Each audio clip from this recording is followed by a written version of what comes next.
That time lapse you saw was my camera left outside when the rain was starting. I was inside and I forgot about it. Fortunately, it appears the rain didn't hurt anything, and it's a cheaper Canon Vixia anyway. Thanks for joining the Meteorology Lab channel. I'm Tim Vasquez, and for the next 20 minutes, maybe 30 minutes, we'll be taking a look at weather around the country. It's been raining here for almost 40 hours continuously. Some parts of East and South Texas picking up quite a bit of rain. And part of the reason for that, very high precipitable water values. And you can see that on the chart here in this GFS analysis. And these are values of 1 inch, and we've got a few 2-inch values down around Corpus Christi and Victoria. So quite a bit of moisture from the surface on up to the tropopause. And what's going to happen with that moisture over the next week or so? I'll just run this forward and we'll see what happens. You can see we spread some 2-inch amounts pretty far northward up to the I-20 corridor. Really blossoms there, so areas east of I-35, south of I-20, definitely more rain. And then we'll see this drying trend as this downslope flow starts setting up. Then you can see a little bit of moisture sneaks back up around the weekend, and then we start clearing out. But anyway, out in the East Coast, you see we get one last hurrah of moisture into the Midwest. Some of that moisture making it up to the Great Lakes. This is next week around the 24th, 25th, and then you do see kind of a pattern change here. The last of the moisture disappears and things really dry out across the U.S. So towards the end of the month, we should see quite a change here.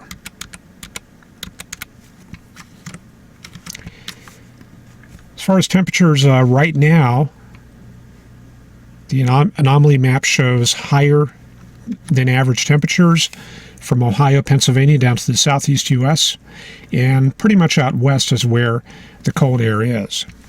Canada is still getting that downslope warm air all the way out to the Hudson Bay region, and this is what temperatures look like today for highs. Pretty much 50s in Texas, and then you go up to the north, not too much cooler, 40s and 30s. And that's significant because the highest temperature ever recorded in January in Winnipeg was 46. And meanwhile, we've got these 42 values up here and 42, 45. So this is some definite, very warm weather for this time of year there. Most of it's being driven by this zonal pattern coming straight out of the Pacific here, and only broken up by this troughing over the southwest U.S. So that's a right pattern for a downslope flow in Alberta and Saskatchewan. Flow is a little bit weaker down to the south, so not as much of that down here. And let's see, we should go ahead and run the model prediction.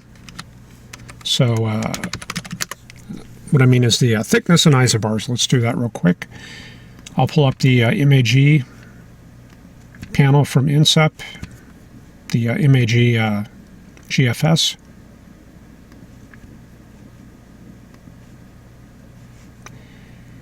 And there we go.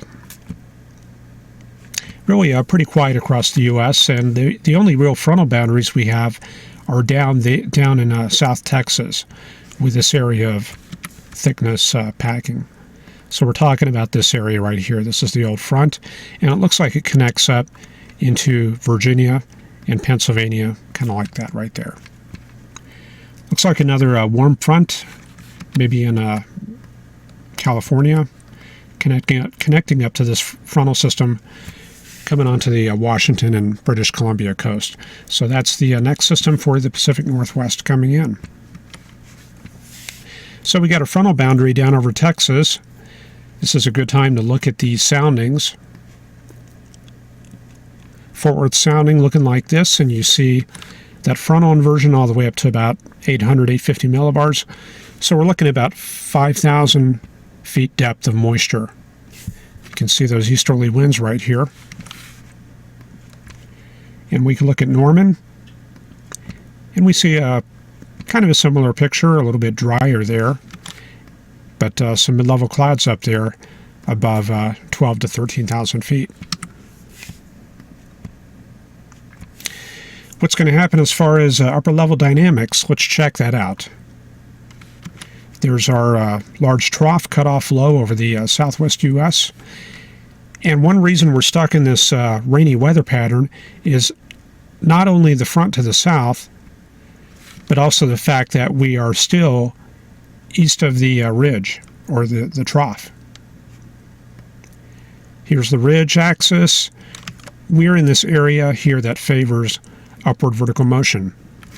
So we're not going to see much clearing in Texas here until that trough comes through. And when does that come through? Can run that forward. You can see that by Thursday we're still under southwesterly flow, and only by Friday does that pull out. See, there's a trough right there, and then we have another system coming in here along this polar front jet digging southeastward, and we see that come in on Saturday night actually. Lots of upward vertical motion here, and with that you would probably think severe weather here in Texas, considering how much moisture there is. But one problem we have going on, let me just give you a sneak peek at this. Here's Friday's chart. You can see we've got downslope flow here in Texas. So we're going to be seeing some drying going into the weekend. So the upper level dynamics are out of phase and just a little bit too late to the party. Okay, let me check in on chat and see how things are going. I see we got Alexi here, and Michael, Kevin, and Brian. And let's see, Mark and Ron, and Lexi, Eddie, and Fred. Fred up there in North Dakota. He says we may break 32 degrees in Grand Forks. Well, we'll cross our fingers for that. And there's Sarah. Okay, before I've got a radar presentation I want to show you. Some of you have been looking forward to this. This is the Ef0, Ef1 through Ef5 tornado intensity charts. And I think I'll probably show that to you right after we finish this GFS forecast. So let me just do this real quickly, and then we'll switch over to the radar. Forecast for the next 10 days looking like this. Precipitation over Texas, and you see the inverted trough here associated with that surface front. Extends all the way back into Old Mexico there. And remember, we're getting an upper level lift partly due to the fact that we are downstream from an upper level trough.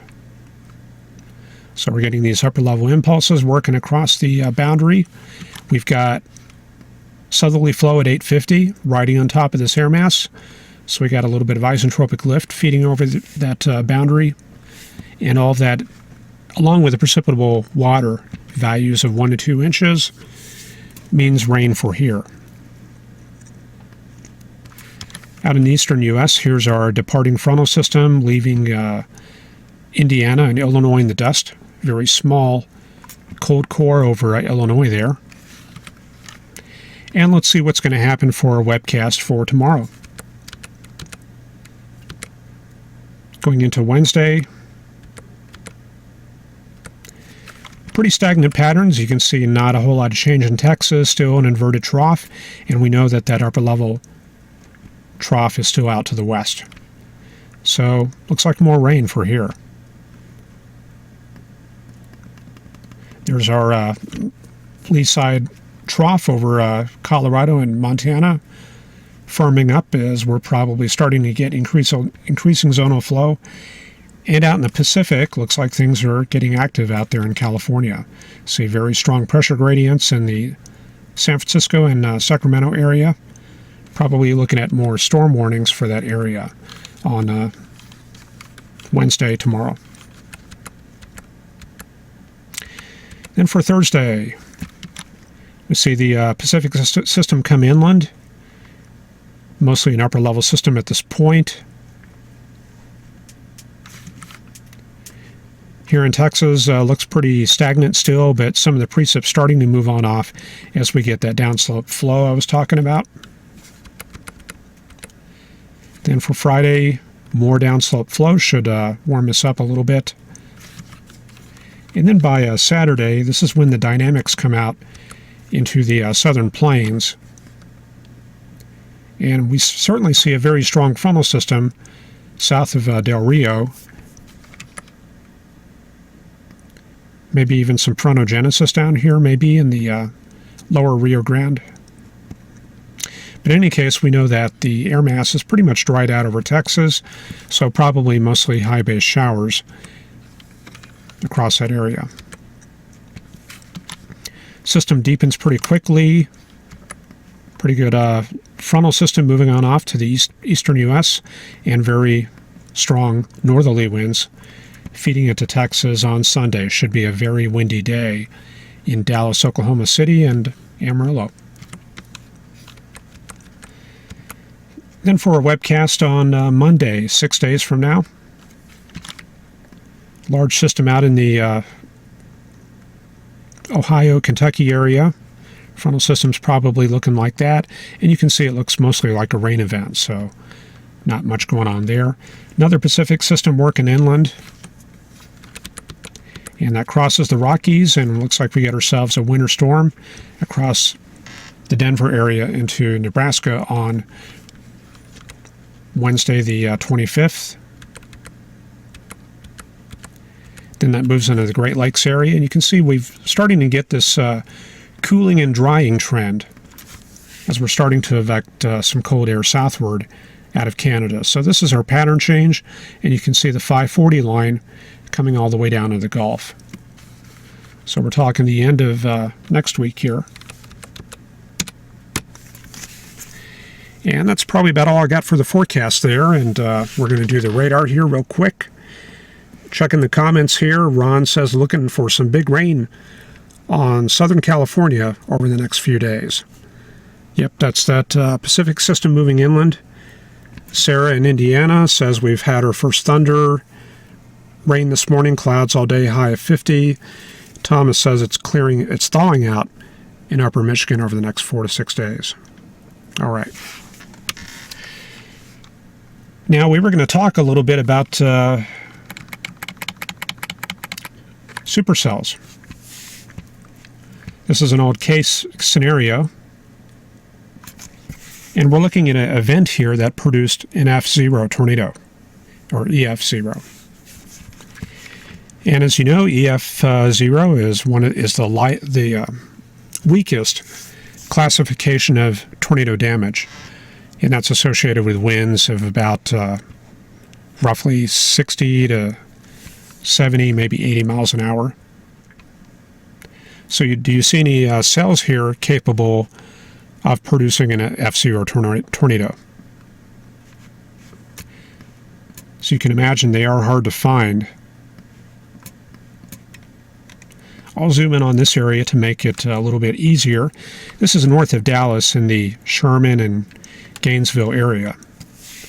Well, you don't see much on the reflectivity, but if you switch over to storm relative velocity, you can see a lot of stuff going on here. There's this area here of very strong outbound velocities. See how strong they are. Let me fix this window here. There you go. You can read the little bit at the bottom here.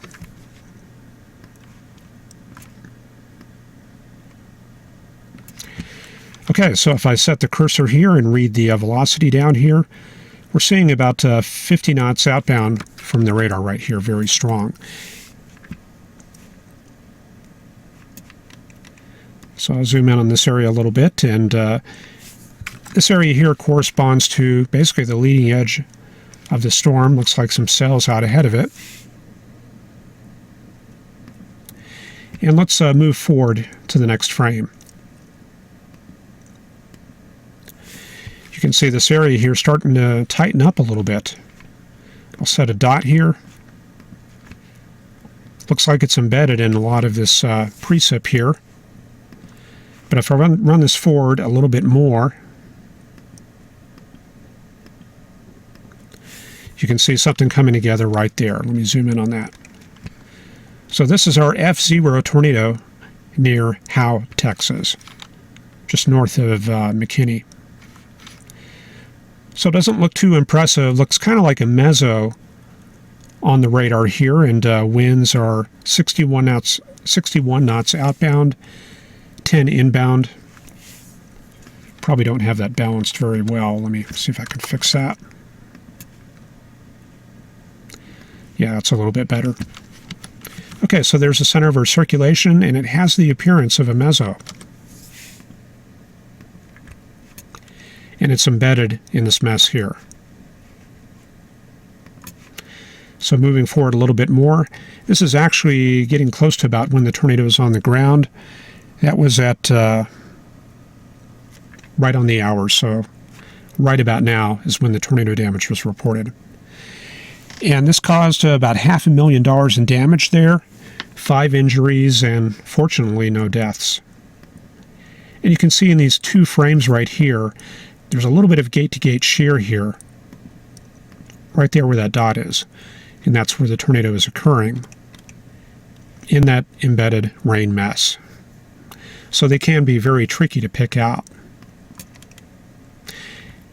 And they are very tough to forecast. One feature that is forecasters often look for is a rear inflow notch. Let me back this up. And maybe you can see a little bit of a trace of that, a little bit of a notch. This is where we have mid-level air descending, producing very small scale downburst winds, and that can help spin up a vortex on the north side of that. So that could be what's happening there, but this is about 40-50 miles away from the radar, so the data is kind of degraded. But anyway, that's our F0 tornado. And we'll move on to our F1 tornado. I was going to prepare some overlays here with a little F1 at the very top, like up here, but I didn't quite get around to that. So we'll just make do with what we have. Okay, next case, F1. We're going to go back to 2009.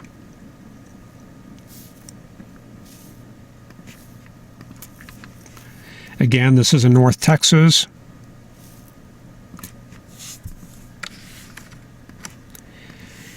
And we will load up our data set here.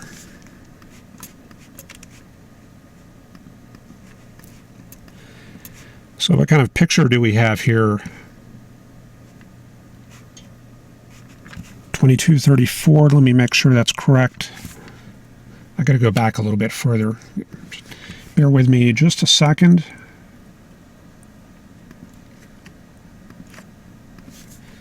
Okay, that's better. So here we got a couple of supercells northwest of Fort Worth.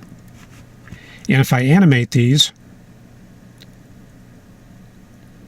you notice something unusual going on. There's a little bit of splitting here, right up here to the north. That is a left split. And it's basically a mirror image of your right-moving supercell. And those can be capable of producing hail and high winds, and on very rare occasion in an anticyclonic tornado. But the cell we're watching is the one to the south here. This is the one that is producing the F1 tornado. And I'll back this up to the very beginning, and we'll drill down and take a look at the velocity. So pretty early on, we just see kind of rotation. We've got outbound here, inbound here. Looks fairly light. Got to about 20 in and about 15 out. As we move forward, it looks like that tightens up a little bit right in this area. And here it tightens up even more. And it's hard to know whether that is noise or actual data. One way we can compensate for that is to go up to a higher level. And yeah, it does kind of show a similar pattern here of very strong outbound velocities. So we're looking at about 47 out and 38 in. So this is a very localized area of rotation. Of course, consistency is the other key. But sometimes when you're looking at these cells on radar, you have very little data to go off of. And let's see here. That is about when the tornado damage is reported. It looks like the circulation is dying off a little bit. Looks like it's probably shifted down to this area here. Just a kind of a broad meso.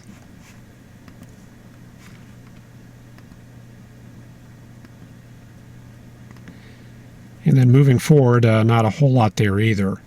So it was only for a brief few seconds that we were showing what looked like some very strong rotation. That was back when we had that right where that hook is. So just for a fleeting moment, we had there an image of a tornado. And that one, fortunately, produced only about $20,000 in damage. No deaths, no injuries either. And that was near the town of Sennett in Jack County, Texas. So are we ready to go up to F2? Let's do that. We're going to take it forward to 2012. On April 3rd, maybe a few of you know what that is. That is the day that Arlington got hit.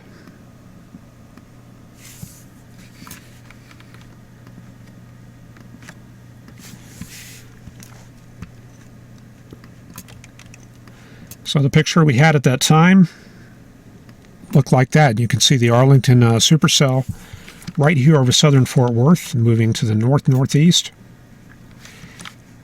However, the main cell that we're interested in for this F2 tornado is right here. This is the DeSoto storm. So we'll zoom in on that real quick and take a look at that. Definitely see a little bit of a hook here. Storm relative velocity showing a very weak signature here. We're only seeing about 6 out maybe, and about 35 in. Might have to balance this out just a little bit. Yeah, it's a little bit better. And then if we move that forward, I don't know, we can kind of see a little bit of a couplet here, but it still looks pretty weak. Base reflectivity, though, showing kind of a pronounced hook. So that would be kind of a tough call there if you were forecasting. I took it up to 1 degree here to see if we could see anything. Not really. But up to 1.4. Yeah, it looks like a little bit of a couplet right here. Got 19 out and 27 in, so that's about 30 knots a shear. And then as we go higher in the storm, we pick up the meso itself. And then we've got like 32 out and maybe 15 in.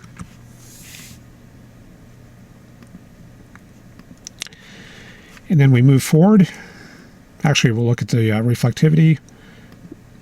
We'll move forward, and you can definitely see very distinct hook. Almost with a little stinger there. But not much of a couplet forming. So this is really when you're really counting on spotter data to figure out what's going on. So when did the tornado hit? That was at 12:08. The 12:08 is right here. Right at that frame. So this is when there was a tornado on the ground. But we're just barely seeing that, if at all, on velocity.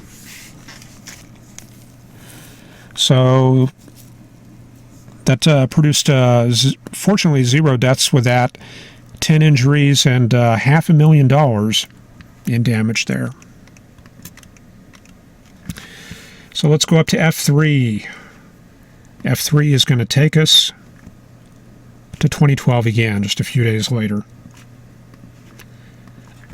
Going to take that up to Kansas.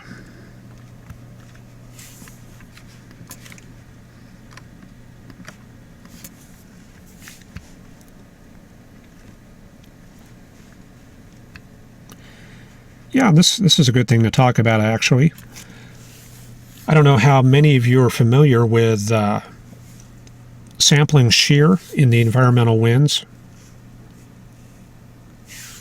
You might think that the velocity products are used exclusively for fighting tornadoes and downburst winds, but you can use this to figure out what's going on with the wind profile. And you do that by finding the zero line and looking at the relation of that to the radar site itself. So the wind is always going to be blowing perpendicular to the radar site itself. So here we've got winds coming out of the south. Here we've got winds coming out of the southeast. These southeast winds are only 400 feet off the ground, and as we go higher, since the beam is conical, we pick up the southerly wind here up at 3,000 feet, and you can see it turns a little bit southwesterly through here, up at 5,000–6,000 feet. So that's another way you can look at wind, in addition to using the VAD VWP product. And some of the information that the VWP product doesn't give you is the fact that the winds are different on one side of the map out of here. So you can see here they're a little bit more southwesterly. We're at the same level. On the other side, they're more southerly. Because the zero line, instead of going like that to be symmetric with that side, it kind of curves up like that. So that's probably some of the dry line air working in through Hutchinson and Kingman there. So back to our storm there, we've got an isolated supercell after dark just south of Wichita.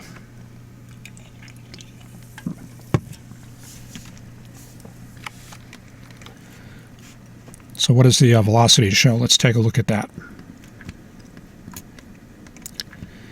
Got some very intense spots of outbound here, 76 knots of outbound. But don't let that fool you, because we've got a couplet right here.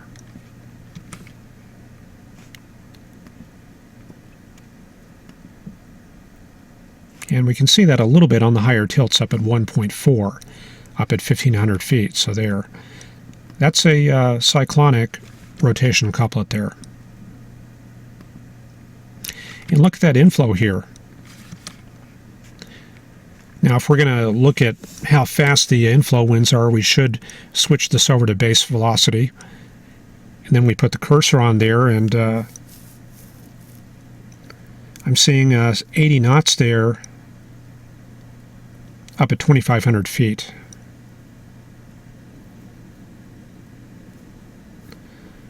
That's pretty strong there. I wonder if that's if that's aliased data or not. That's kind of weird. I'm going to have to look more into that, because I'm seeing 80 knots inbound all over here on the base velocity. That would be a hell of a inflow into that storm, I tell you. But let's go ahead and carry this forward. And we can see a little bit of a couplet coming together right here.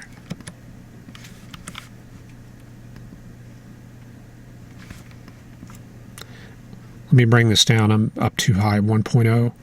Yeah. Okay, we're back down to 0.6. There it is. There's our couplet.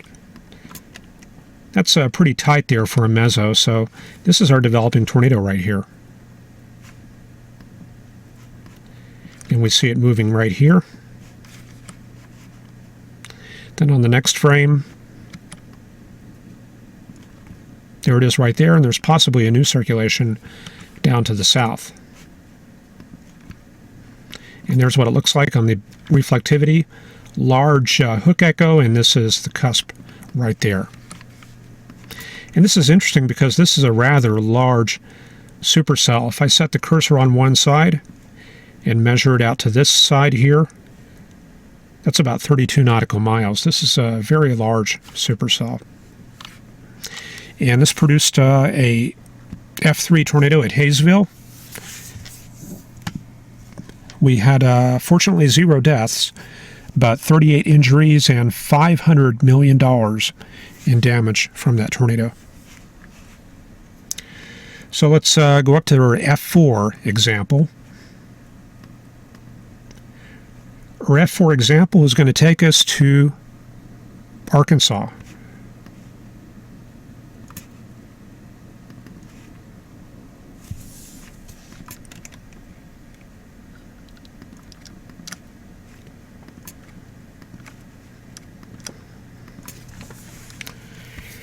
And here it comes. You can see at first glance it doesn't look too impressive, but looks can be deceiving.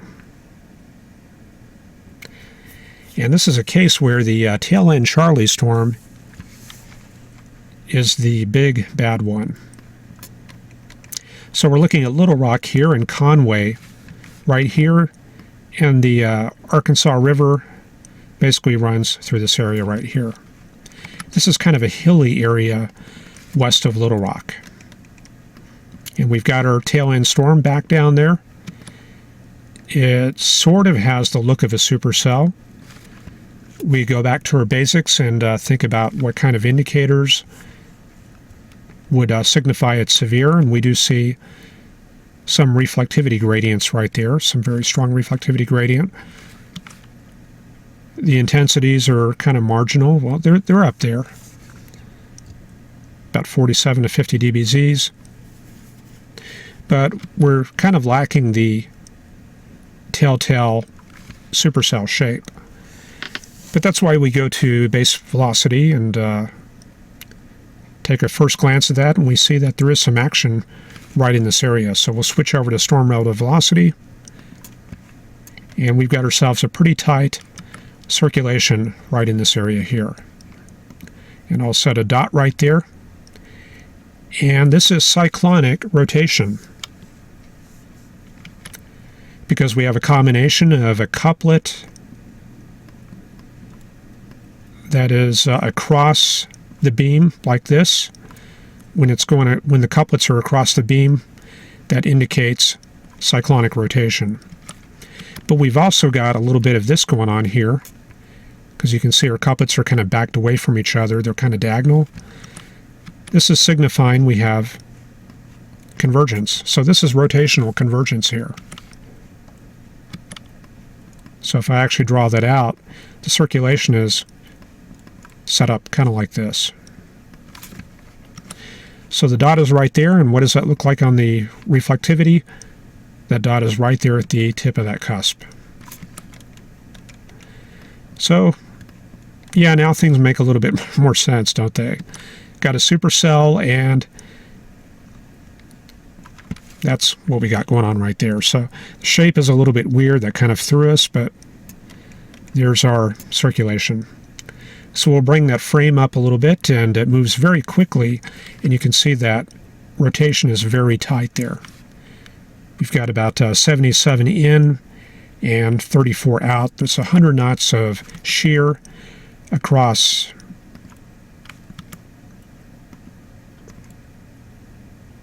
about 3/4 of a mile. So now you can see that hook really coming together. And here we have basically a debris ball.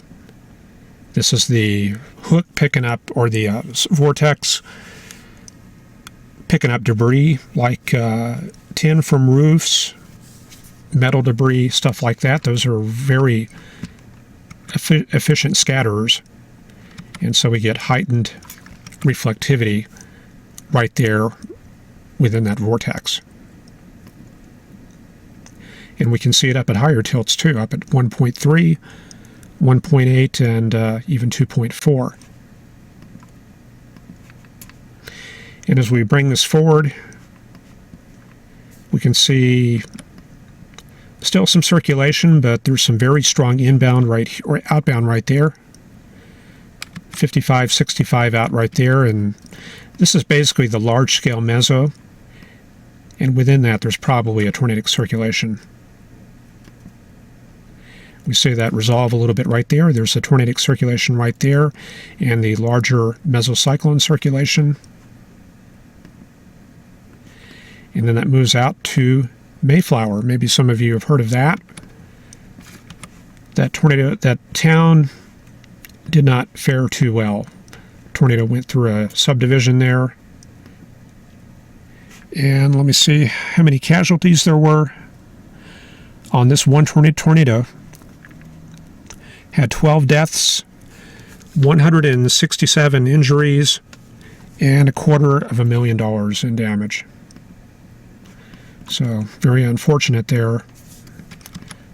Mayflower right there, and the storm just kind of moves on another 10 or 20 miles, producing a damage track along there. So that's our F4 tornado right there, the Mayflower storm. And that leaves our F5 storm. Let's load that up. That's going to take us to 2013.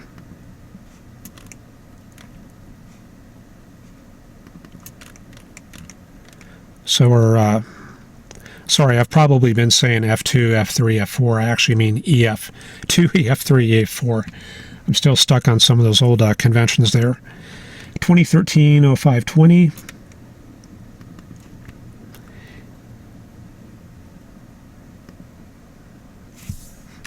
And I think we'll load, yeah, we'll load those up there.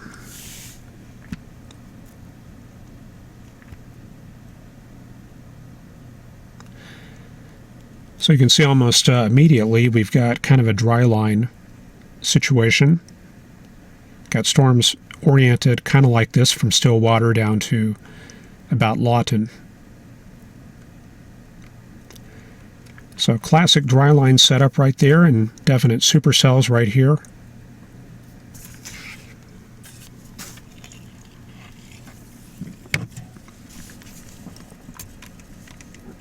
Okay, let's start this out.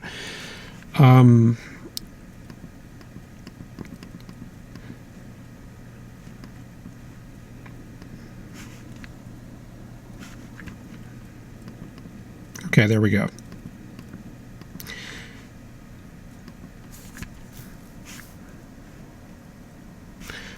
Hang on a second. Sorry guys, loaded the wrong files. I don't know how that happened. 1938 to 2033. Give that one more try there.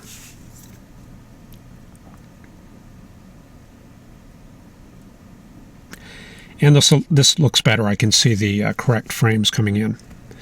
But you can see right there around Moore. Bad news for Moore. They're located right here along the county line of Cleveland County. And you can see the supercell shape here and another dust ball or debris ball. So this is an Ef5 tornado coming into Moore here. So early on, right before that happened, looked kind of like basically just a young supercell coming together. Reflectivities, where the velocities look like this, mostly outbound. Cell is still coming together, just kind of weak rotation in this area. Then as we move forward, and you can see Moore is right here. They're about to get it here, unfortunately. You can see the circulation starts coming together right there. Here's a strong inbound, 40 in and 30 out. So about 70 knots of rotation right there. Very strong outbound coming into this circulation. So we're getting an acceleration of the wind field. And here we're starting to see the first bits of a TVS signature. So very strong gate to gate here. 45 in and about 42 out. Almost 100 knots of shear there. Centered right at that dot. And bringing up the reflectivity. You can see it right there. at the tip of that hook.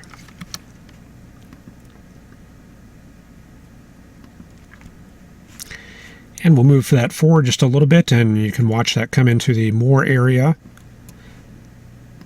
So this is bad news for them. Storm relative velocity now showing a very strong tornadic couplet. Velocities on the order of 100 in and about 77 out, so about 170 knots of rotation across a diameter of about half a mile. So that's a pretty serious tornado right there coming into western Moore. And if we want to put on the streets, we can definitely do that.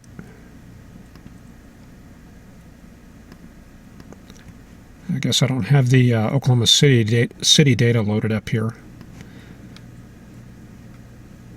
Let's see, can I do that while we're waiting? Maybe I can.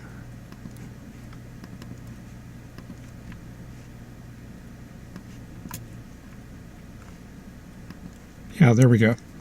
So there's the street data. There's I-35 through Moore, and I-44 is located right there, and this is the Canadian River. So this is coming right into the same area that was hit on May 3rd of 99. And then these areas here, these were hit back in 98 during that October 98 storm when all the chase action was up in Dover. And then I know there were a couple of other tornadoes in 2003, so Moore has just had a really bad run of luck here. So we see that couplet come through, and you can kind of use that street level data to see exactly where the damage was. So this radar data is very useful. And there we go. There's our F5 tornado coming through Moore on May 20th of 2013. So we had 24 deaths on that tornado and 207 injuries. Very unfortunate. $2 billion damage with that storm. So that's our EF0 through EF5 tornado thing. I figured I would just throw something together and see how that went. I hope you all enjoyed that. I'll take a look at the chat and see if there's any questions. Hopefully we'll just keep them simple for now, because I'm probably about done here.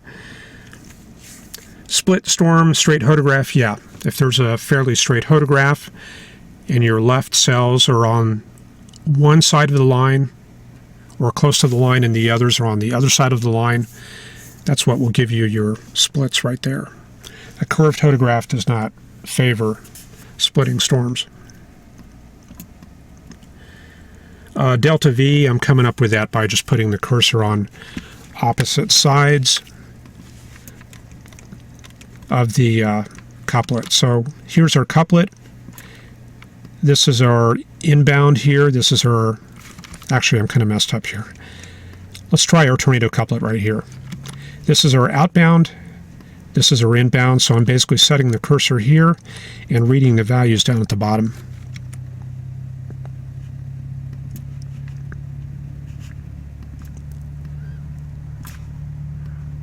Yeah, right down here. That's where I'm reading the values. So that's how I do that, and I just look at the difference on the observed velocities.